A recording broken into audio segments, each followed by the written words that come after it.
జై శ్రీమన్నారాయణ. నేను మీ icon astrologer Gattupalli Suresh Babu. మనకి చూస్తుండగానే రోజులు కాదు, పక్షాలు కాదు, మాసాలు కాదు, సంవత్సరాలు కూడా అయిపోతూ ఉన్నాయి. అలానే మనకి 2026 సంవత్సరంలో కూడా అడుగుపెట్టున్నాం.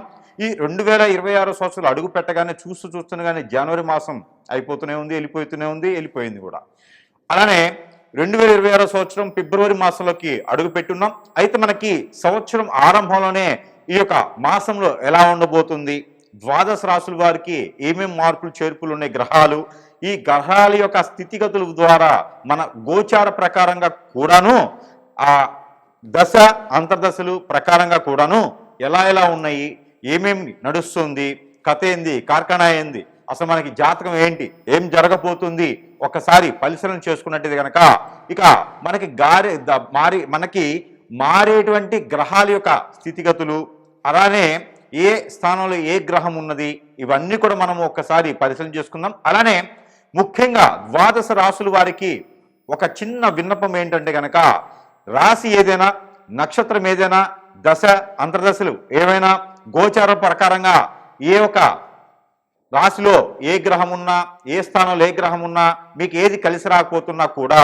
చిన్న పరిహారాలతో మనము దాన్ని ఏదైనా సరే మంచి జరుగునే దానికి చేసుకోవచ్చు. అంతేగాని ఎక్కడో అమ్మవార్లు పెట్టారు, ఎక్కడో స్వామీజీలను పెట్టారు అని అతి ఉత్సాహంతో మనకేదో మంచి జరుగుతుంది కదా అనే ఒక మంచితనంతో ముందుకు వెళ్ళి అలాంటి వాళ్ళని ప్రోత్సహించడంతో మనంగా ఇబ్బంది పడతాం. కాబట్టి అలాగ వెళ్ళడం అనేది అనాడికం. అలా వెళ్ళకూడదు. మనకి ప్రతిష్ఠించినటువంటి ఆలయాలు చాలా ఉన్నాయి. అలాంటి మనకి మంత్రోచ్చారణలు చేసి, ప్రాణప్రతిష్ఠ చేసి, ఎన్నో రకాలటువంటి యంత్ర యాగాలు చేయించి, దానిలో తపాలు జపాలు ఎన్నో రకాలటువంటి మంత్రోచ్చారణలతో ప్రతిష్ఠించినటువంటి ప్రాసిద్ధి చెందినటువంటి అమ్మవారి స్వామివారి యొక్క ఆలయాలు ఉన్నాయి. దాంట్లో మనకి అర్చన చేస్తారు, అభిషేకం చేస్తారు, ఎన్నో రకాలటువంటి పూజలు చేసేటువంటి ఆలయాలు ఉన్నాయి. కాబట్టి అలాంటి ప్రాసిద్ధి చెందినటువంటి ఆలయాల్లోకి వెళ్ళి దర్శనం చేసుకుంటే కూడాను మనకి ఎన్నో రకాలైనటువంటి సానుకూల వాతావరణం, ఎన్నో రకాలైనటువంటి పాపకర్మలు, ఎన్నో రకాలైనటువంటి చెడు దృష్టిలు కూడా తొలగిపోయేసి ప్రశాంతమైనటువంటి వాతావరణం లభ్యపడుతుంది. కాబట్టి నేనే స్వామివారిని అనుకునే గురువుల్ని నమ్మొద్దు. నేనే స్వామీజీని తీసుకొచ్చానన్నా, రోజుకు రకమైన కొత్త అమ్మవారు సృష్టింపు చేసిన అలాంటి వాళ్ళని నమ్మి మనం పోవడం వలన, బోగస్ మాటలను పోవడం వల్ల మనం నష్టపోయేదానికి ఉంది. కాబట్టి తస్మా జాగ్రత్త అందరితోనూ. ఇది కలియుగం. ఈ కలియుగంలో ఇలాంటి సంవత్సరాల్లో మనకి దేవాది దేవుడు మనకు ఉన్నారు. కాబట్టి అలాంటి ప్రాసిద్ధి చెందినటువంటి ఆలయాలకు వెళ్ళండి, దర్శనం చేసుకోండి. మనం కోరిన కోరికలు కొంగు బంగారం తీసేందుకు ముక్కోటి దేవతలు మనకు ఉన్నారు. ఇలాంటి రోజుకు ఒక దేవుడిని పుట్టారు, రోజుకు దేవుడిని పుట్టారు, పూనకాలు వచ్చినట్టు మాత్రం పెద్దగా నమ్మేసిన అవసరం లేదు. అలాంటి నమ్మి బోగస్ మాటలు వినేసి మనం నష్టపోవద్దు, ఇబ్బంది పడవద్దు. కాబట్టి ఇక పోతే ద్వాదశ రాశులు. ఇక ఈ ద్వాదశ రాశుల్లో ఏ రాశి వారికి ఎలా ఉండబోతుంది ఫిబ్రవరి మాసం 2020 సంవత్సరంలో ఒక్కసారి పరిశీలన చేసుకున్నట్టయితే గనక ద్వాదశ రాశుల్లో ఒకటి కుంభరాశి. ఈ కుంభరాశి వారికి ఫిబ్రవరి మాసం 2026 సంవత్సరం 2020 సంవత్సరం వచ్చినా కూడా ఏంటండి రాశులు ఏంటి, నక్షత్రాలు ఏంటి, గుణాలేంటి, గణాలేంటి అని అనుకుంటున్నారా మీరు? కాకపోతే కష్టపడే తత్వం, కష్టపడే స్వభావం, ఇష్టపడేటువంటి వ్యక్తిత్వం కలటువంటి రాశి ఉన్నదంటే కనుక కుంభరాశి. అలాంటి కుంభరాశి వారికి ఏ పని చేద్దాం వెనకే పోతా ఉంది, ఏ పని చేద్దాం ముందుకు వెళ్ళట్లేదు. అలానే పోయినటువంటి మాసాల్లో కూడా అన్ని రకాల సానుకూల వాతావరణం మీకు లభ్యపడలేదు. ఏదైతే 2020 సంవత్సరం వచ్చిందో మొట్టమొదటి రాశి, కష్టాలు పడేటువంటి రాశి ఏదైనా ఉందంటే కుంభరాశి మాత్రమే. అలాంటి కుంభరాశి వారికి కూడా ఉపశమనం లభ్యపడుతుంది. ఎందుకంటే మీ రాశిలోకి రవి భగవానుడితో పాటు బుధుడు, శుక్రుడు కూడా మీ దగ్గరికి వచ్చినప్పుడు ఖచ్చితంగా మీకు అనుకూలమైనటువంటి వాతావరణం లభ్యపడుతుంది. కాబట్టి మీకు అన్ని రకాల సానుకూల వాతావరణం లభ్యపడుతుంది. ఏదైనా ఆస్తి తగాదలు కావచ్చు, ఇంట్లో ఏదైనా ఆరోగ్య సమస్యలు కావచ్చు, ఆర్థిక సమస్యలు కావచ్చు, ఏ పంచాయతీలో ముందుకెళ్ళలేకపోవడం కావచ్చు, ఎప్పటి నుంచో పడేటువంటి కష్టాలకి కొంతమేర ఉపశమనం లాభం పొందేలాగా మీరు కూడా స్ట్రెస్ అవ్వకుండా, ఒంటరి అవ్వకుండా, ఎన్నో రకాలైనటువంటి చెడు నెగిటివ్ థాట్స్ రాకుండా ఉండేందుకు, మీ చెడు క్రియలు జరిగేందుకు కుంభరాశి వాళ్ళకి ఎలాంటి చెడు క్రియ రాదులేండి. వాస్తవంగా అయితే రాదు.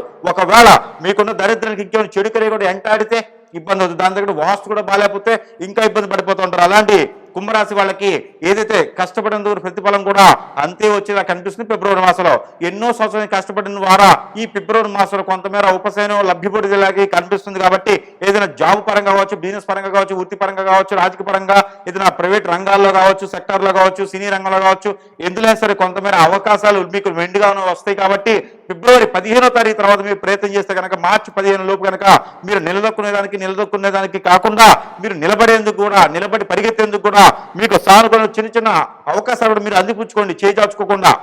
కాబట్టి ఎవరైనా పెళ్లి చేసుకోవాలంటే మాత్రం మే వరకు ఆగండి. ఎందుకంటే మే వరకు మీకు పెళ్లి చేసుకునే యోగ్యత ఉన్నప్పటికీ కూడా మీకు కళ్యాణ గడియలు కళ్యాణ యోగం ఉన్నప్పటికీ కూడా మే వరకు పెళ్లి చేసుకున్నట్టయితే మీకు అంత సానుకూలంగా ఇచ్చేటట్టు లేదు. ఆరోగ్య సమస్యలు మీకు తోడవుతుంది. కాబట్టి పెళ్లి చేసుకోవాలనుకుంటే కనుక మే 5వ తారీఖు వరకు ఆగండి అట్లీస్ట్ కూడా.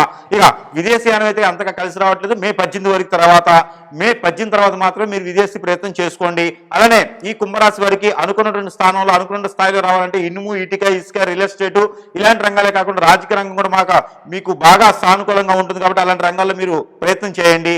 ఇంకా అన్ని రకాల గ్రహాలను మీరు సానుకూలంగా ఇస్తాయి. ఇంకా మీ నాన్నగారు కానీ మీ తాతగారు కానీ గవర్నమెంట్ సెక్టార్లో డబ్బు తిని ఉండి అలాంటి అదృష్టం ఉంటే అలాంటి అదృష్టం మళ్ళీ మీకు రాబోతుంది. ఇది ఫిబ్రవరి మాసం 15వ తారీఖు తర్వాత మీరు ప్రయత్నం చేసినట్టయితే కనుక ఈ యొక్క చిన్న చిన్న అవకాశాలు మీరు జాచుకోకుండా అందిపుచ్చుకుంటే కనుక సానుకూల వాతావరణం లభ్యపడుతుంది. ఇక పోతే కనుక భార్యాభర్తల గొడవ కూడా సానుకూలమైన వాతావరణం అది కూడా మీకు సమసిపోతుంది. అలానే విద్యార్థులు ఎవరైనా ఉంటే కూడా వాళ్ళు పోటీ పరీక్షల్లో కూడా బాగానే ఉంటుంది. ఏకాగ్రత పాటించాలి. ఏకాగ్రతగా ఉంటే అన్ని రకాల సానుకూలంగా ఉంటుంది. ఇక దక్షిణామూర్తికి కానీ లేదా కుమారస్వామికి కానీ ఆంజనేయ స్వామికి కానీ అభిషేక అర్చన హోమ యజ్ఞ యాగాలు ఏమైనా మీకు తోచినట్టుగా చేస్తే కనుక అన్ని రకాలుగా సానుకూలంగా ఇచ్చేలా ఉంటుంది. ఇక దీంతో పాటు మీ మీద చెడు క్రియలు జరిగినాయని మీకు నమ్మకం లేదా? చెడు క్రియలు జరిగినాయని నమ్మకం ఉందా? అయితే కనుక సమీపంలో లేదని గురువు గారికి కలిస్తే కనుక జాతక ప్రకారంగా కనపడవు, జాతకాలు అవి ఉండవు, దశంతలో కనపడవు. కాబట్టి అక్కడ పరిష్కార మార్గం మీకు దొరికేలా ఉంటుంది. ఇంకా వస్తువు రూపంగా ఏదైనా కావాలి మీకు ఇంటి పరంగాను జాతక ప్రకారంగా కావాలంటే కనుక మీకు మంత్రోచ్చారణ చేసి సరసమైన ధరలోని మీ చెందకిచ్చే సదవకాశాలు కూడా మన దగ్గర లభ్యపడుతుంది. కాబట్టి ఎవరికైనా కావాలంటే సంప్రదించవచ్చు. అలానే ఈ చిన్నపాటి పరిహారాలు చేసుకుని కూడా గుడ్డి కన్నా మెల్లమేలన్నట్టుగా మీకు ఏదైనా పరిష్కార మార్గం దొరికే అవకాశం ఉంది. కాబట్టి ఈ చిన్నపాటి పరిహారం చేసుకుని కూడా అదృష్టవంతులు అవ్వచ్చు.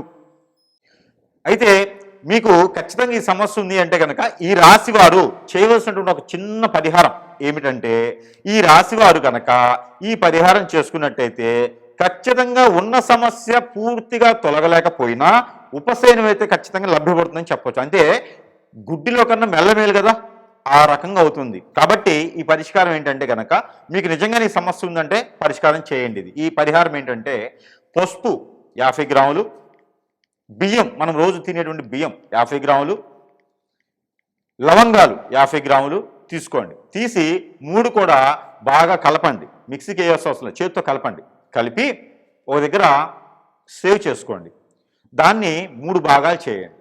ఈ 3 భాగాలు ఏం చేయాలంటే ప్రతిరోజు కూడా మొదటి రోజు వైట్ క్లాత్, రెండో రోజు ఎల్లో క్లాత్, మూడో రోజు రెడ్ క్లాత్.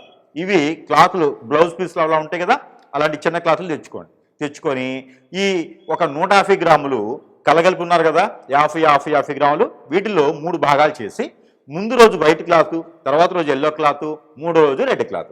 ఈ ఒక ముందు రోజు ఏం చేస్తారంటే వైట్ క్లాత్ 50 గ్రాములు వేసి ముడుపు కట్టేసి తల చుట్టూతా ఇలా ఎడం చేతులు పెట్టుకుని తల చుట్టూతా ఇలాగా క్లాక్ వైజ్గా 7 టైమ్స్ తిప్పండి. తల దగ్గర నుంచి ఇలాగా కాలు వరకు 7 టైమ్స్ తిప్పండి. ఆ తిప్పినటువంటిది పారేడు నీటిలో కానీ పొదలుగా ఉన్న చెట్లలో కానీ వేసేసేయండి. రెండో రోజు కూడా సేమ్, మూడో రోజు కూడా సేమ్. ఇలా చేయండి. ఇలా చేయడం ద్వారా మీకున్నటువంటి మీకు తెలిసి చేసినటువంటి నరదిష్టి, నరఘోష, శత్రుపీడ, శత్రుబాధ, అప్పుల బాధ, ఆరోగ్య సమస్యలు, అలానే కోర్టు వ్యవహారాలు, ఇంకా మీకు ఏదైనా అనేజీగా ఉంది, గ్రహరీత్య దోషాలు, ప్రకృతి నుంచి వచ్చే దోషాలు, మనకు తెలియక నవగ్రహాల నుంచి కాకుండా ఎవరైనా మన మీద చెడు క్రియలు చేపిస్తే కూడా కొంతమేర మీకు ఉపశమనం లభ్యపడుతుంది. ఎక్కడైనా సరే సమీప దూరంలో గురువు గారు ఉంటే సంప్రదించండి. ఆ గురువు గారు దొంగ గురువులు అయితే మీరు మళ్ళీ మోసపోతారు. కాబట్టి ఇంకేదో ఉంటే కూడా నాలాంటి గురువులు చాలా మంది ఉంటారు, మంచి చేద్దామని ఒక సంకల్పంతో ఉండేవాళ్ళు ఉంటారు. కాబట్టి అలాంటి గురువుని సంప్రదిస్తే మీకు ఇంకా కూడా మంచి జరిగేదానికి అవకాశాలు ఉన్నాయి. కాబట్టి ఈ యొక్క చిన్న పరిహారం చేసుకొని అదృష్టవంతులు అవ్వచ్చు. అలానే ఈ రాశి వారు కనుక ఈ చిన్న పరిహారం చేసుకున్నట్టయితే ఖచ్చితంగా జీవితంలో ఎదిగేదానికి పేరు ప్రఖ్యాత అన్ని రావు. ఏదంటే ఉపశమనం మాత్రమే వస్తుంది. ఉపశమనం వచ్చిన తర్వాత మన మీద మనకి కాన్ఫిడెన్స్, మన మీద మనకి నమ్మకం కలిగితే మనకి వనరులు అప్పుడు వస్తాయి. అసలు పూర్తిగా ఊపిరి పడే కన్నా కొంచెం రోడ్డు మీదకి ఉంటే మనం ఎటు వెళ్ళాలని ఒక దారి దొరుకుతుంది. కాబట్టి ఈ పరిహారము వల్ల మీకేదో ఉపయోగపడుతుంది అని కాదు, మీకు వనరులు దొరకడానికి అయితే పనిచేస్తుంది. ఆ వనరు దొరికిన తర్వాత ఏదైనా సమీప దూరంలో ఉంటుంది గురువు గారు, ఆ గురువు గారు మంచోడే ఉండాలండి. మళ్ళీ మిమ్మల్ని నెత్తిన చేయబెట్టి మోసం చేసే గురువులు, మిమ్మల్ని హిప్నటైజ్ చేసే గురువులు వద్దు. అట్లాంటి వాళ్ళ దగ్గరికి వెళ్ళకండి.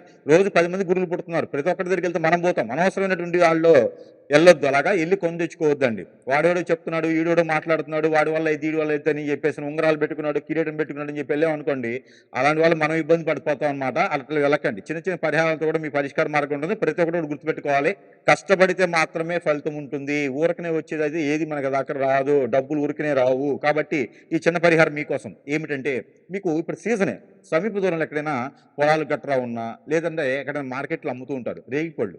అందరికి తెలిసి ఉంటుంది కదా రేగిపళ్ళు. అవి పెద్దవా, చిన్నవా, మీడియం అని కాదు, రేగిపళ్ళు అయితే చాలు.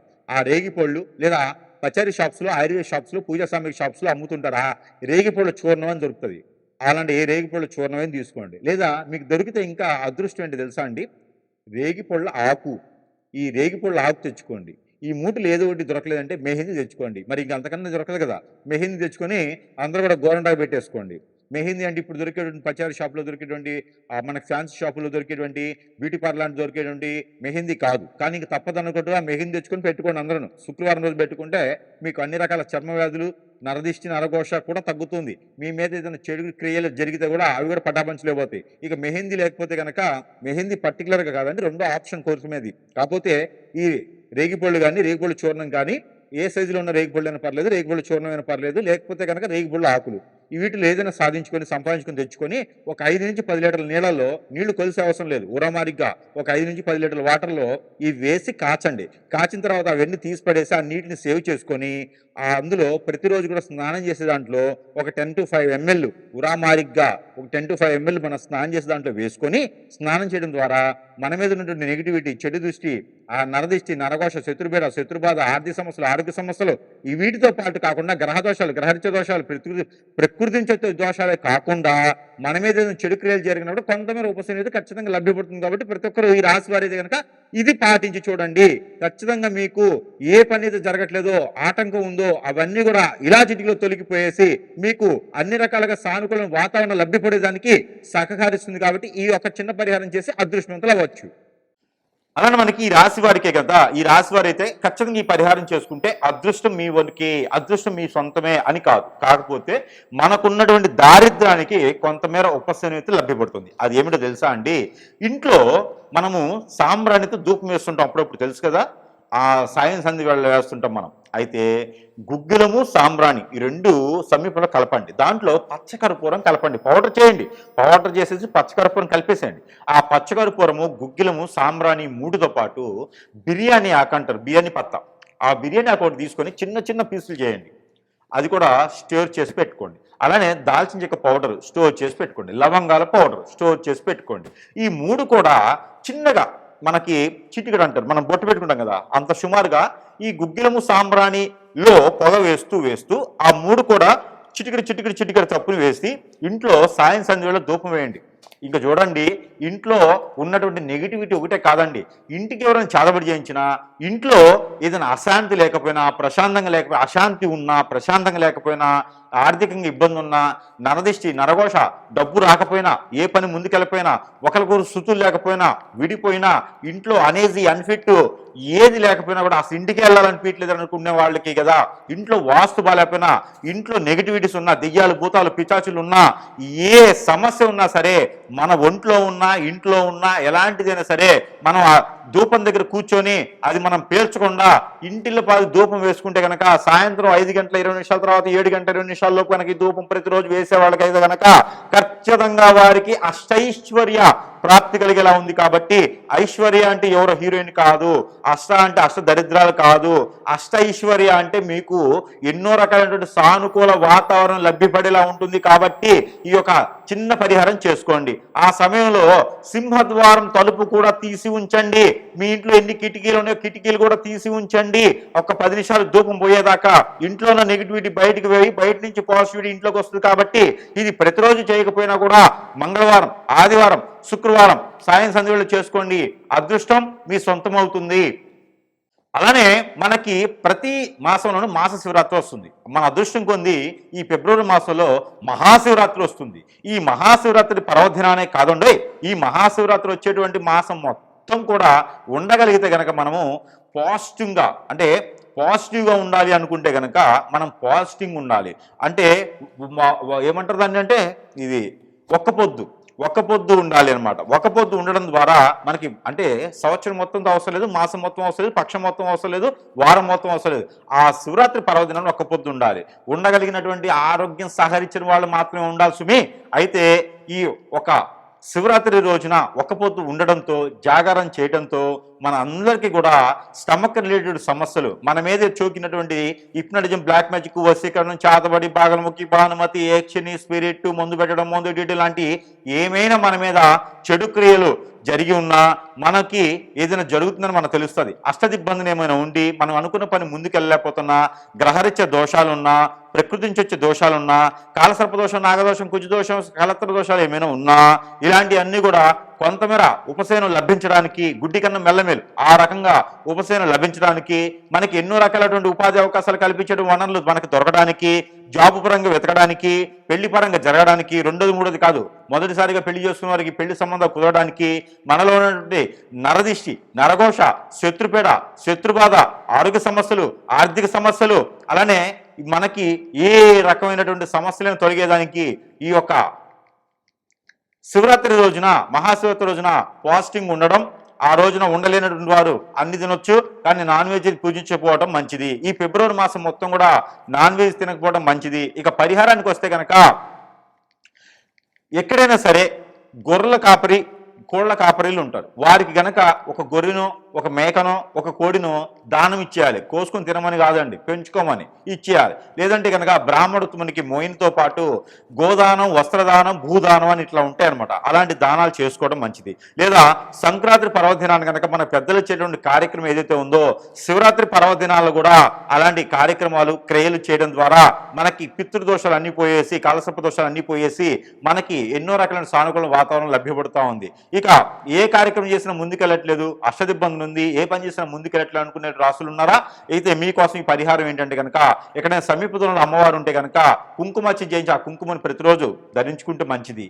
అలానే ఎక్కడైనా స్వామివారి ఒక కళ్యాణం చేయించడం, ఇది లక్ష్మీనరసింహ స్వామివారి కళ్యాణం చేయించడం, శ్రీ వెంకటేశ్వర స్వామివారి నోము నోచుకోవటం, అలానే సత్యనారాయణ స్వామివారి వ్రతం చేసుకోవటం, లలిత సహస్రనామం ఇంట్లో పెట్టుకోవడం, హనుమాన్ మందిరంలో ఆకు పూజ చేయించడం, హనుమాన్ మందిరంలో శనివారం రోజున గారెలు దండిచ్చేసి మళ్ళీ నా గారెలు నాకు ఇవ్వమని అడగకుండా ఆ స్వామివారి సమర్పించుకోవడం, ఇలాంటి 5 నారికేళములు సుబ్రహ్మణ్య స్వామి సమర్పించుకోవడం, అలానే వినాయక స్వామివారికి గరికా బెల్లం పెట్టడం, ఆవుకి మనం ఏదైతే ఉందో ఆవు దానికి గోధుమ రొట్టెలు తినిపించడం, బెల్లం రాయాలి, ఉప్పు వేయకూడదు, ఉప్పు వేయకుండా బెల్లం రాసి తినిపించడం, ఇలాంటి పరిహారాలు ఏదైనా ఒకటి చేసుకున్నామా, ఇవన్నీ మీకు అవ్వలేదంటే కనుక ఏదైనా నది, వాగు, సెలయేరు, బ్రహ్మగుండం అలాంటి సముద్రం లాంటి ముక్కు మూసుకోకుండా మునక్కుండా, గురువు గారు చెప్పారు కదా అట్లే మునిగి పైకి లేకుండా ఉండకుండా కేవలం స్నానం చేసి వస్తే గనక మనకి ఎన్నో రకాలటువంటి పరిహారాలు లభ్యపడతాయి. కాబట్టి వీటిల్లో ఏ ఒక్కటి చేస్తున్నప్పుడు అదృష్టం మీ సొంతం అవుతుంది.